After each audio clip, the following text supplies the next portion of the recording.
남기는 장사를 하는 것이 인생이다 라는 제목으로 같이 말씀을 나누겠습니다. 노인은 84일이나 고기를 못 잡다가 먼 바다에 나가 엄청나게 큰 물고기를 잡게 됩니다. 이틀 동안 밤을 꼬박 새우고 사투를 벌인 끝에 가까스로 잡게 된 청새치를 배 옆에 묶고 집을 향해서 왔습니다. 그런데 그만 돌아오는 길에 상어떼의 공격을 받아서 뼈만 앙상하게 남은 청새치와 돌아왔어요. 노인은 청새치와 싸워 이겼지만 그 승리가 아무런 의미가 없어져 버려서 씁쓸해합니다. 이 이야기는 어니스트 해밍웨이의 노인과 바다라는 소설의 내용입니다. 해밍웨이는 스페인 내전에 종군 기자로 참여했다가 그것에 이제 그걸 경험 삼아서 그것을 자기 이제 글의 주제로 삼게 되는데, 그래서 무기여 잘 있거라, 누구를 위하여 종은 울리나라는 정말 유명한 소설을 쓰기도 했죠. 물론 노인과 바다도 유명한 소설입니다.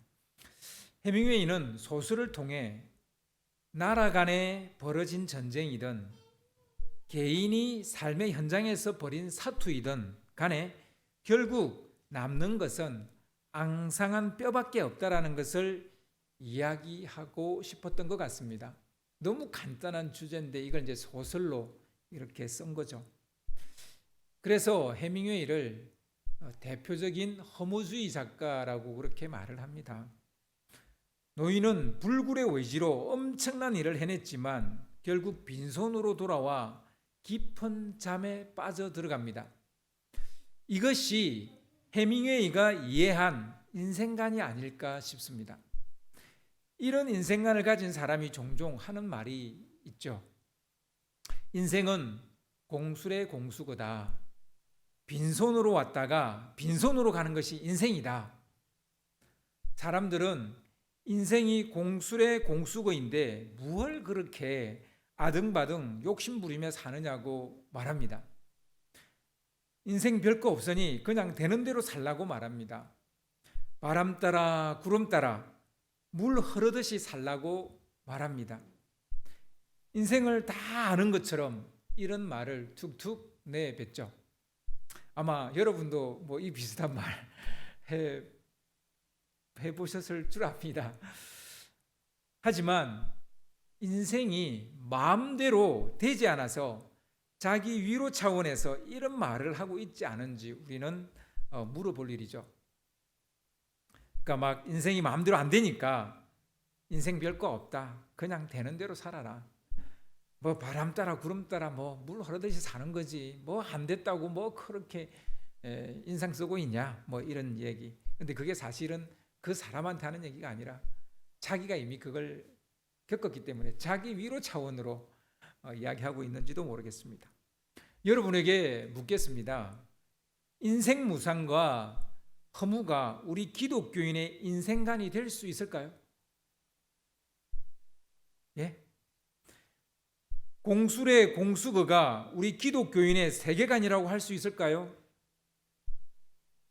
아닌 것 같죠? 예, 아닙니다. 이건 우리 기독교인의 가치관도 세계관도 인생관도 아니에요.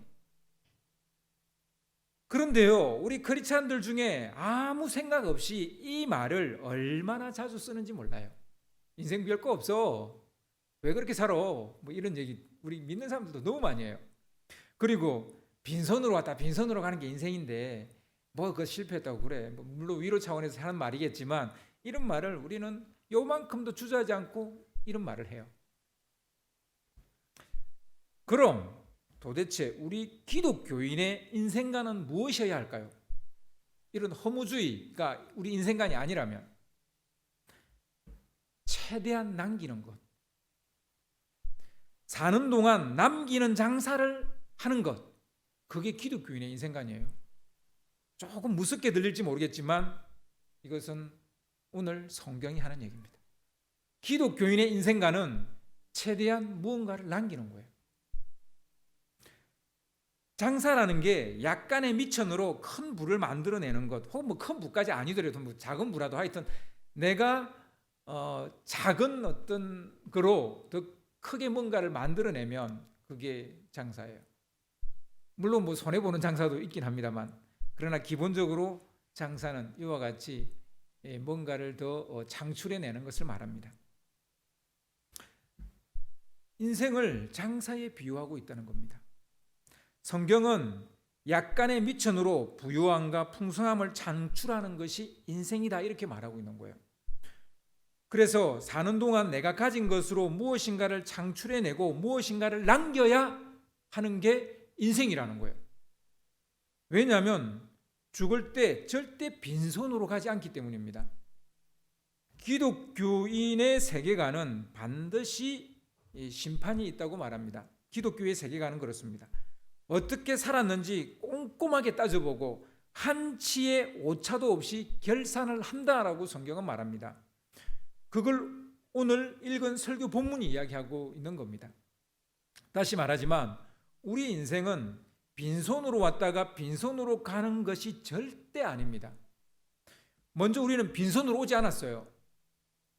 예수님의 비유에 나오는 주인은 종들에게 한 머나씩을 나누어 주었습니다. 우리는 이 땅에 올 때 한 미천을 가지고 왔어요. 빈손으로 오지 않았습니다. 여러분 자꾸 빈손으로 왔다 그러는데 빈손으로 오지 않았어요. 우리는 태어날 때 무엇인가를 가지고 태어났어요. 일생이라는 시간을 가지고 태어났어요. 시간이 없으면 공간도 없는 거예요. 시간이 없으면 생명도 없는 거예요. 시간 안에 생명이 있는 거예요. 우리는 이 시간을 가지고 왔다고요. 그런데 왜 안 가지고 왔다 그래요? 시간을 가지고 왔잖아요. 일생이라는 시간을. 그 시간 안에는 무궁무진한 가능성과 기회들이 들어있어요. 어떤 이는 태어날 때 이미 금수저를 물고 태어나기도 하고 누구는 흙수저를 물고 태어나기도 합니다. 물론 여러분 잘 아셔야 되는 게 금수저라고 꼭 좋은 것만 아닙니다. 반대로 흙수저라고 무조건 안 좋은 것도 아니에요. 지나치게 유물론적 사관으로 세상을 우리는 보지 말아야 돼요. 일생이라는 시간을 가지고 태어났어요. 근데 물질이 좀 없어요. 흙수저로 태어났어요. 그러니까 아무것도 안 가지고 태어난 것처럼 생각해요. 왜 그렇게 생각해요? 시간이라는 무궁무진한 가능성과 기회를 가지고 태어났는데 물질 그거 한 가지 좀 없다고 아무것도 안 가진 것처럼 그런 유물론적 사관을 왜 가지는지 모르겠어요. 누구는 머리가 좋고 누구는 특출난 재주나 재능을 가지고 태어나기도 합니다. 요즘 뭐 동계올림픽 하는데요. 누구는 운동을 잘할 수도 있고 누구는 운동을 못할 수도 있어요. 누구는 좀 머리가 좋아서 공부 잘할 수도 있고 못할 수도 있어요. 이 또한 마찬가지입니다. 머리가 좋다고 꼭 좋은 건 아니에요. 반대로 재주나 재능이 없다고 꼭 나쁜 것도 아니에요. 머리가 안 좋았으면 그런 고생 안 할 수도 있어요. 몸 운동신경이 좀 없었으면 그런 고생 안 할 수도 있어요. 그러니까 꼭 여러분 운동신경 좋고 돈 많이 가졌다고 꼭 좋은 건 아니고 머리 좋다고 꼭 좋은 것도 아니에요. 중요한 것은 내가 뭘 가지고 태어났느냐를 아는 게 중요해요. 메타인지가 중요해요. 메타인지. 내가 누구냐? 내가 어떤 사람이냐? 내가 뭘 가지고 있느냐? 내가 뭘 잘하느냐? 내 장점은 뭐냐? 내 약점은 뭐냐? 이걸 아는 메타인지가 중요한 것이지 뭐 하나 꼭 좀 덜 가졌다고 해서 내가 굉장히 불행한 사람이라도 된 것처럼 그렇게 생각해서는 안 된다는 거예요.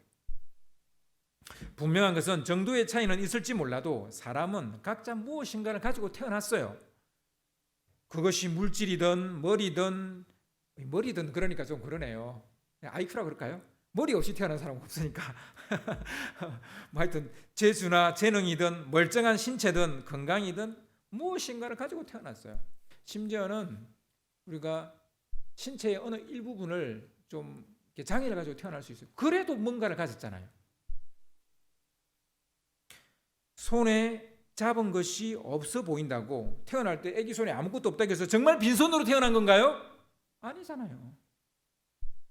또한 아무것도 들고 가지 않는다고 해서 빈손으로 죽었다고 말할 수 있습니까?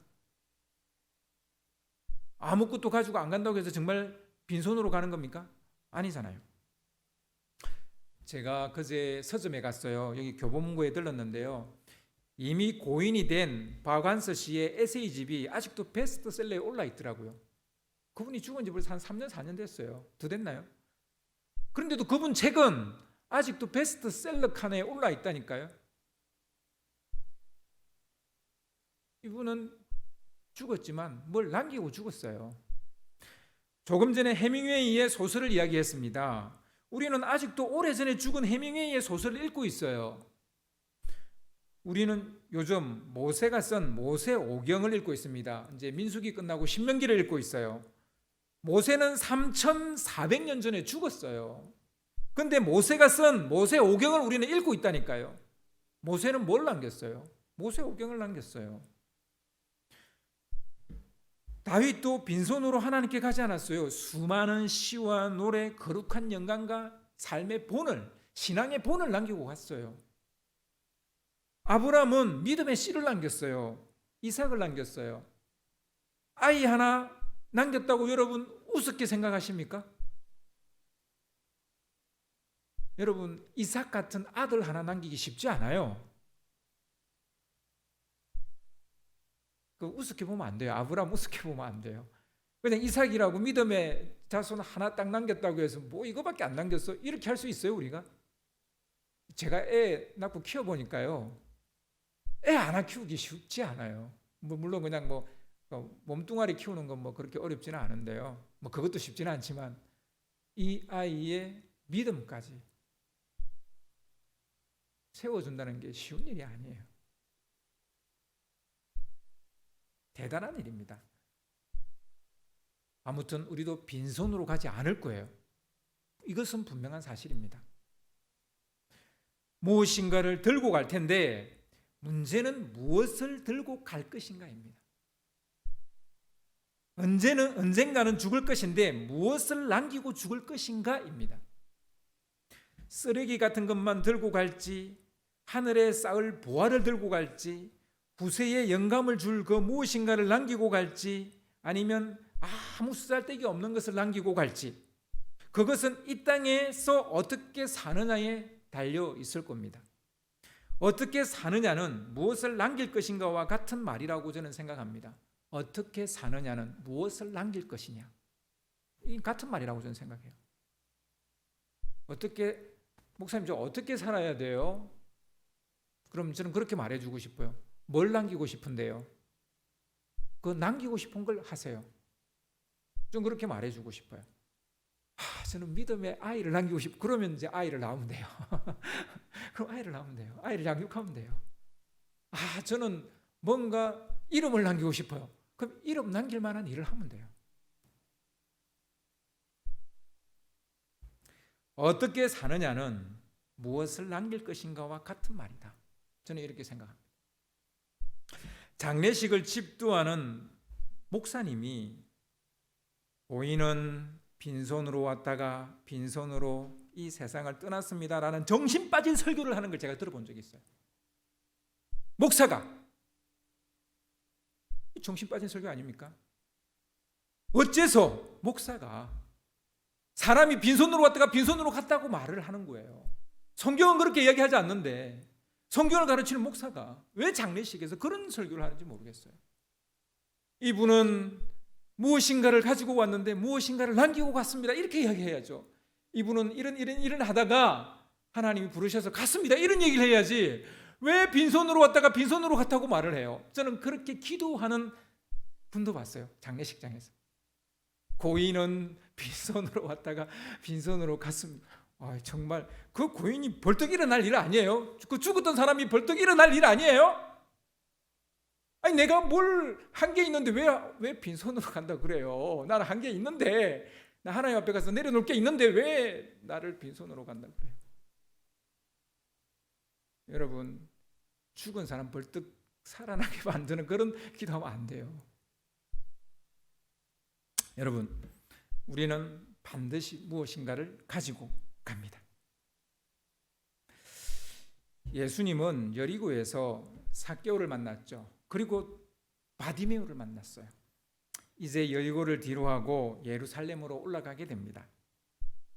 예루살렘에 거의 다다랐을 때에 따르는 무리 가운데 심상치 않은 이야기가 막 떠돌고 있는 거예요. 무슨 얘기냐면 예수님이 이번에 예루살렘에 입성하시면 하나님의 나라가 곧장 임할 거래. 하나님 나라가 나타날 거래. 뭐 로마 군인들 다 쫓아내버리고 여기에 진정으로 하나님의 나라를 세울 거래. 뭐 이런 얘기죠. 그러나 이건 사실이 아니에요. 예수님은 몇 번이나 예루살렘으로 가면서 이런 얘기를 했어요. 고난을 받고 십자가에 달려 죽을 것이고 3일 만에 부활하실 것이라고.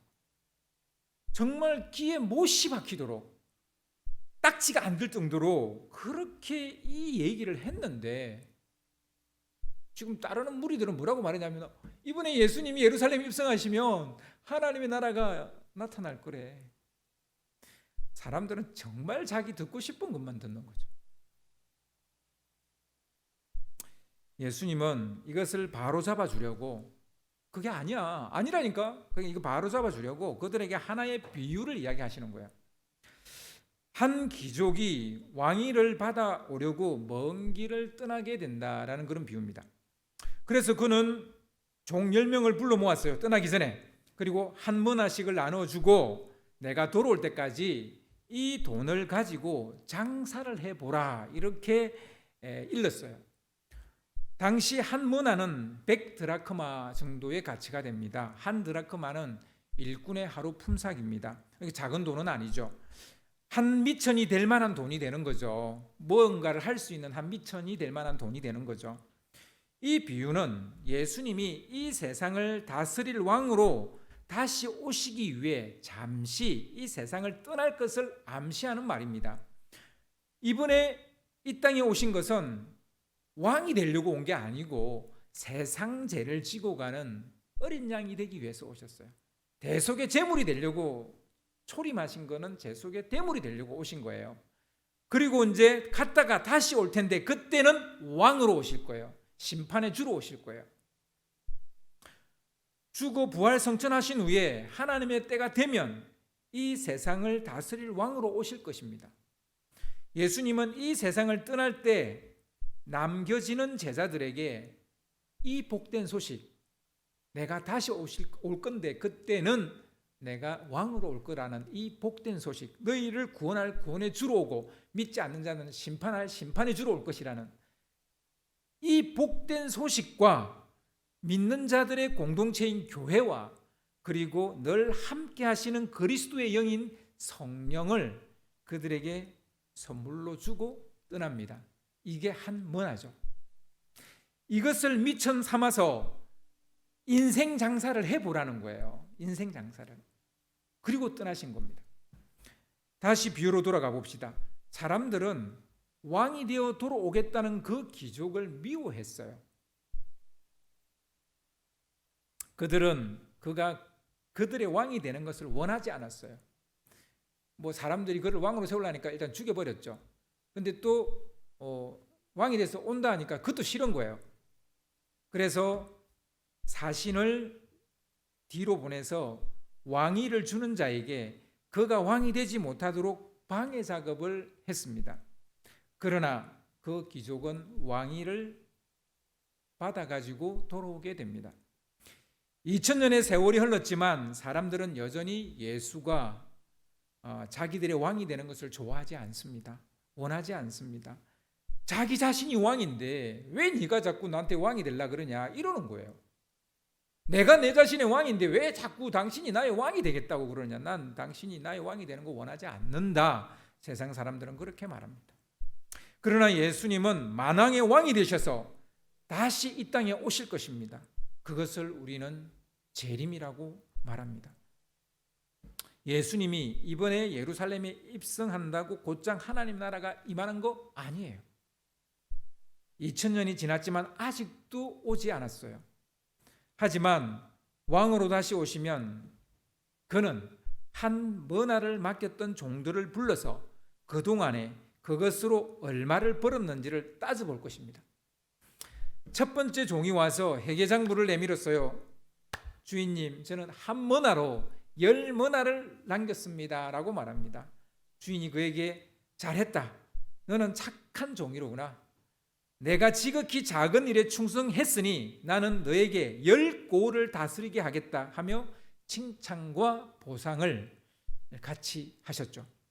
물론 이 비유에서는 이미 이루어진 일처럼 말하고 있지만 우리 현실은 아직 왕이 오지 않았습니다. 이 비유는 미래까지 다 그려놓은 비유이기 때문에 왕이 온 것까지 와서 그리고 보상해 주는 것까지도 다 이야기하고 있지만 현실을 살고 있는 우리에게는 아직 왕이 오지 않았습니다. 왕으로 오실 주님을 기다리고 있는 중입니다. 하지만 오시면 우리가 어떻게 살았는지 따져볼 것이라는 거예요.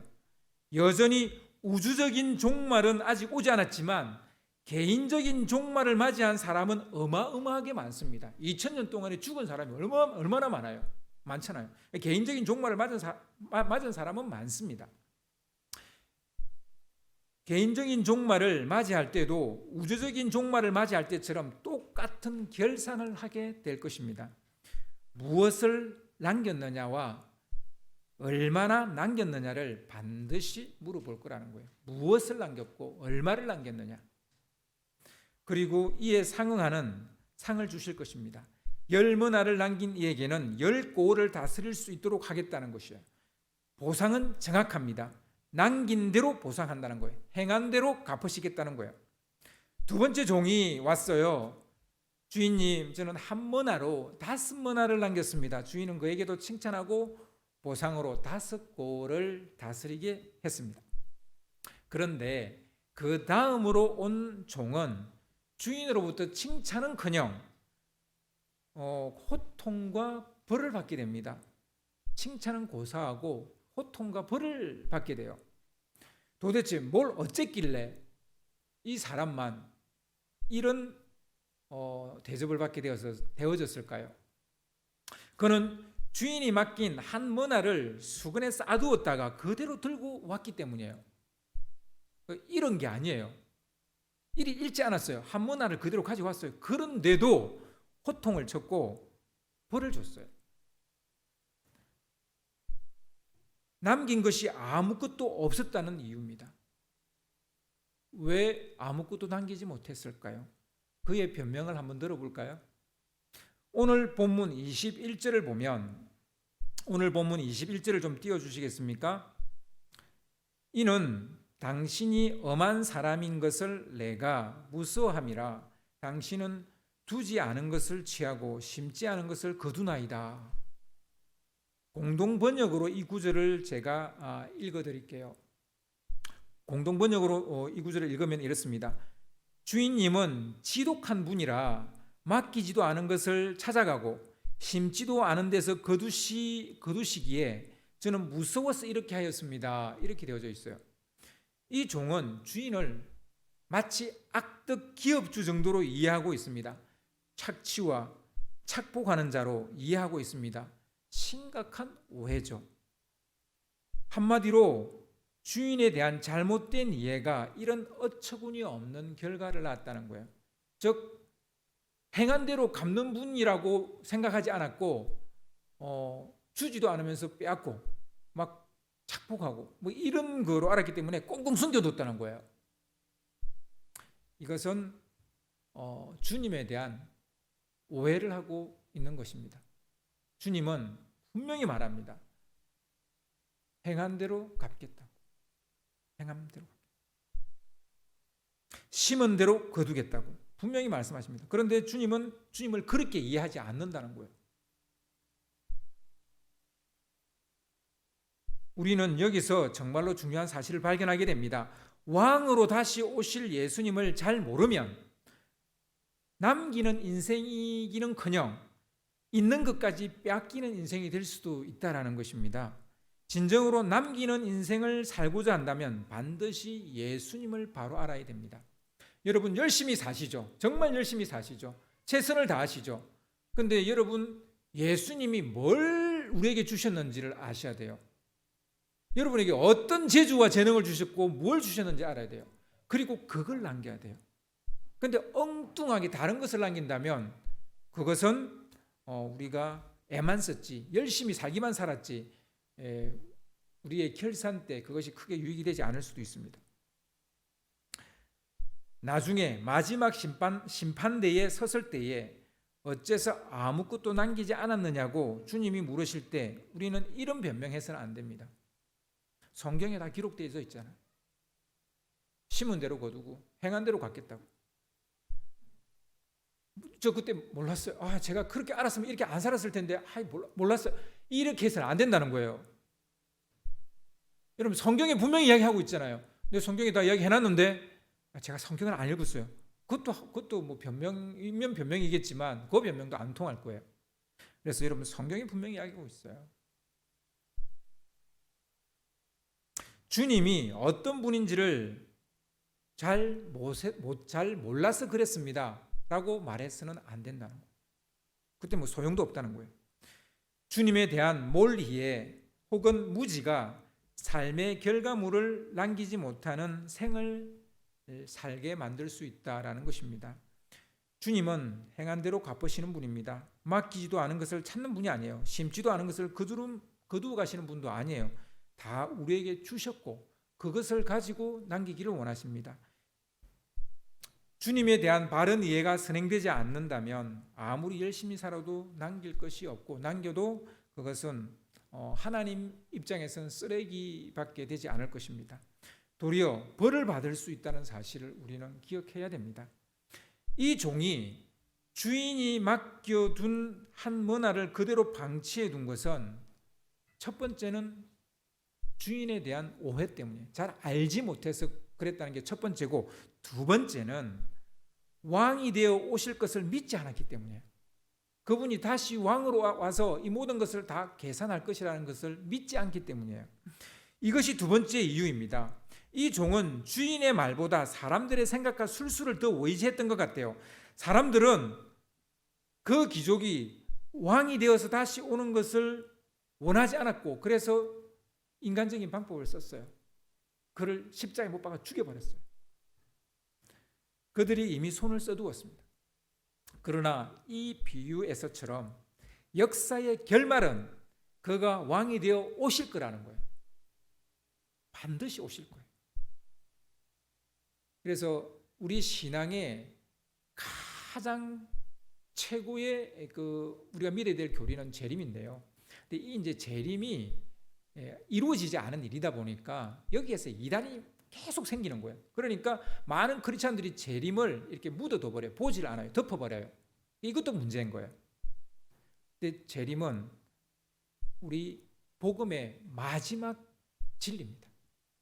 이것을 믿지 않으면 그 믿음은 소용없는 믿음이에요. 세상 사람들은 예수님이 우리를 다스리고 심판하실 왕으로 다시 오실 것을 믿지 않습니다.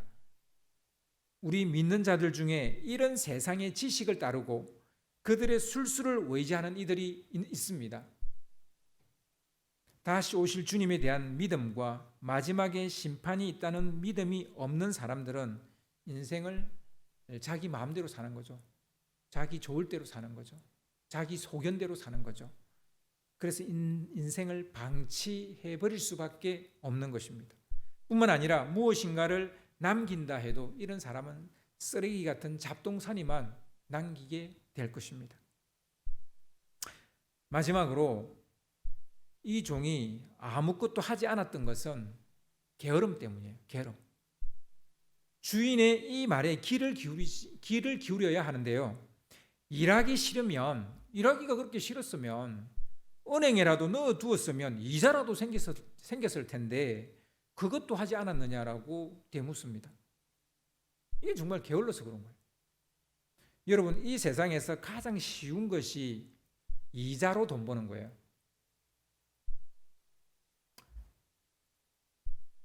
이 세상에서 가장 쉬운 것이 이자로 돈 버는 거라니까요. 인정 안 하세요? 이자로 돈 버는 게 제일 쉬워요. 근데 이자로 돈을 벌어야 되는데 그 이자가 생길 돈이 없어요. 그게 문제죠. 저축이나 적금 이자로 돈 버는 것이 가장 쉬워요. 주식이나 부동산으로 돈 버는 것이 가장 쉬워요. 그러나 꼭 알아야 할 것은 이것은 어디까지나 주업은 아니라는 거예요. 부업이어야 된다는 거예요. 여러분, 큰 돈을 벌고 의미와 가치가 있는 돈을 벌려고 한다면 반드시 직장을 다니거나 사업을 하셔야 돼요. 특별히 그 큰 부자는 사업을 해야 됩니다. 왜냐하면 유명한 사업을 하면, 유망한 사업을 하게 되면 이게 펀드가 생기게 돼요. 그리고 투자금들이 모이게 됩니다. 그래서 일론 머스크 같은 사람은 뭐 좋은 물건을 만들어 팔아서 부자가 된 사람이 아니고요. 사실은 투자금이 하도 많이 몰려서 세계 제1의 지금 갑부가 됐어요. 지금 세계 부자 1등이죠, 그죠? 일론 머스크가. 이 사람 무슨 차를 많이 팔아가지고 지금 부자가 된 게 아니에요. 미래가 있으니까 엄청난 투자금이 몰려가지고 이 사람이 지금 세계 그 이제 주식 보유 그 부분에 이제 돈이 워낙 크다 보니까 지금 세계 최고의 갑부가 됐어요. 그래서요, 그 모든 그 돈에 관계된 책에 보면 사업을 하라 이렇게 돼 있습니다. 그래야만 돈을 벌 수 있다. 근데 이제 사업이 또 마음대로 되는 건 아니죠. 이자놀이 하는 사람은 기껏해야, 그러니까 뭐 제가 말했던 거 뭐 저축이나 적금 혹은 뭐 주식이나 부동산 이런 사람은 기껏해야 100억대 부자밖에 되지 않습니다. 그러나 사업을 하는 사람은 조 단위의 부자가 될 수 있습니다. 물론 사업한다고 다 그렇게 되는 건 아닙니다. 이제 이거를 우리가 또 생각을 하셔야죠. 솔직히 사업할 준비가 안 된 사람이라면 직장을 구하고 월급을 받는 것이 최선입니다. 사업 능력이 없는데, 사업할 뭐 어떤 전혀 그런 아이템이 없는데 사업을 뛰어드는 사람, 또 가능성도 없고 미래도 없는 걸 뛰어드는 사람, 이런 사람은 그냥 직장 구하고 월급 받는 게 최선입니다. 이자놀이로 돈을 버는 것은 이들 중에서 가장 나중에 할 일이에요. 직장이나 사업 다음에 할 일이에요. 하지만 개인 사정과 형편으로 인해 사업도 할 수 없고 직장도 다닐 수 없다면 이자를 받을 수 있는 것이라도 해야 된다는 거예요. 그런데 그것조차 안 한다면 그것은 뭐다?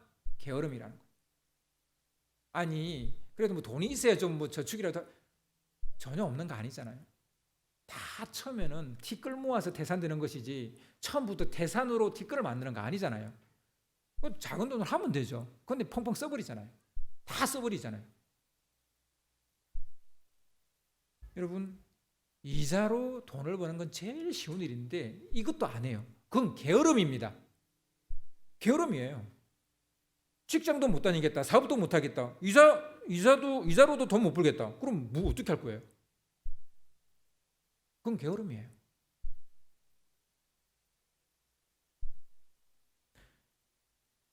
게으른 사람은 아무것도 남길 수가 없습니다. 말씀을 정리합니다. 살면서 무엇인가를 남기지 못하는 이유는 3가지를 제가 이야기했는데요. 마지막에 우리 인생을 달아보실 주님을 모르기 때문이에요. 주님에 대한 오해로 인해서 인생관이 잘못 박혔기 때문이에요. 2번째로, 왕으로 다시 오실 주님을 믿기보단 세상의 논리와 힘을 더 믿고 의지하기 때문이에요. 다시 오실 주님을 믿지 않고. 그리고 3번째는 게으르기 때문이에요. 게으름을 이기지 못하면 남길 것이 없어요. 뭔가를 남기려면 부지런하셔야 돼요. 여러분, 남기지 못하는 사람은 인생 무상으로 끝나지 않아요. 뭐 인생 별거 없어, 뭐 이렇게 살다가 죽으면 되지, 이런 인생 무상으로 끝나지 않는다니까요. 남기지 못하는 사람은 인생 무상으로 끝나지 않아요. 이전에 받았던 그 한 문화까지 빼앗기게 된다니까요. 여기서 한 문화를 빼앗긴다는 게 무슨 의미입니까? 이 말은 곧 죽음을 의미한다고 저는 생각합니다. 산다는 것 자체가 미천인데 그것을 빼앗긴다니까요. 삶이 곧 기회고 가능성인데 그것을 주님이 가져가겠다 하신단 말이에요. 이것이야말로 죽음이 아니고 무엇입니까? 내 안에 있는 가능성과 기회를 다 가져가 버리면 그건 죽은 거나 다름없지. 그게 뭐 산 거예요? 무엇인가를 남기지 못하면 가능성도 사라집니다. 기회도 사라집니다. 원욕과 열정도 사라집니다. 인맥도 사라집니다. 물질도 사라집니다. 그리고 은혜도 사라져요. 그래서 여러분 매일매일 무엇인가를 남기려고 하셔야 돼요. 그래야 하루를 산 거예요. 너무 각박한 인생관 아닙니까? 이렇게 생각할지 몰라요. 그러나 누구를 위하는 겁니까? 자기를 위한 거예요. 좀 각박하게 들릴지 모르겠지만 자기를 위한 거예요. 주님이 우리에게 주신 것이 무엇입니까? 무엇을 맡겼습니까? 그것으로 남겨야 됩니다. 생명을 주셨으면 그것으로 생명을 남겨야 되고요. 지능을 주셨으면 지능으로 무엇인가를 남겨야 되고요. 재주와 재능을 주셨으면 그것으로 무엇인가를 남겨야 되고요. 건강을 주셨으면 그것으로 남겨야 되고요. 물질을 주셨으면 그것으로 남겨야 되고요. 믿음과 소망을 주셨으면 그것으로 남겨야 되고요. 사랑을 주셨으면 그것으로 남겨야 되고요. 은혜를 주셨으면 은혜를 남겨야 돼요. 시간을 주셨으면 그것으로 무엇인가 시간을 남겨야 되는 거예요. 여러분, 믿는 자들의 인생관은 허무주의가 아닙니다. 인생 무상 아닙니다. 공수대 공수가 아닙니다. 우리 믿는 자들의 인생관은 심은 대로 거두는 것입니다. 반드시 심판이 있다는 세계관과 가치와 의미 있는 것을 남겨야 한다는 가치관을 가진 사람들이 기독교인들이에요. 주님이 칭찬하고 보상할 만한 것을 남기는 여러분 인생이 되시기를 주님의 이름으로 축원합니다.